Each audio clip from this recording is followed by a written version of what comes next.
ഒരു വാട്ടർ ഫ്രണ്ടാണേ.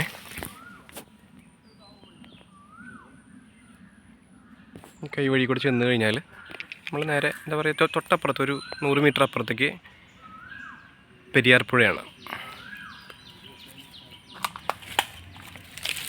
ഇതാണ് ഈ പ്ലോട്ട്. അധികമൊന്നുമില്ല, 14 സെൻറ്റേ ഉള്ളൂ, വെറും 14 സെൻറ്റ്. വലിയ വിലയുമില്ല കേട്ടോ. അപ്പോൾ ഒരു ചെറിയ ഒരു വില്ലയോ ഒരു ഹട്ടോ ഒരു ടൂറിസം പോയിൻറ്റോ ഒക്കെ പ്ലാൻ ചെയ്യുന്നവർക്ക്, ചെറിയ രീതിയിൽ പ്ലാൻ ചെയ്യുന്നവർക്ക് പറ്റിയ ഒരു നല്ല ഭംഗിയുള്ള നല്ല വ്യൂ ഉള്ള ബോട്ടിങ്ങും ഒക്കെ നടത്താൻ പറ്റിയ ഒരു മനോഹരമായൊരു പ്ലോട്ടാണ്. മഞ്ഞമുളകളൊക്കെ ആവശ്യം പോലെ ഉണ്ട്. നന്നായിട്ടൊന്ന് വർക്ക് ചെയ്തെടുത്തു കഴിഞ്ഞാൽ വെരി ബ്യൂട്ടിഫുൾ പ്ലോട്ടായിരിക്കും.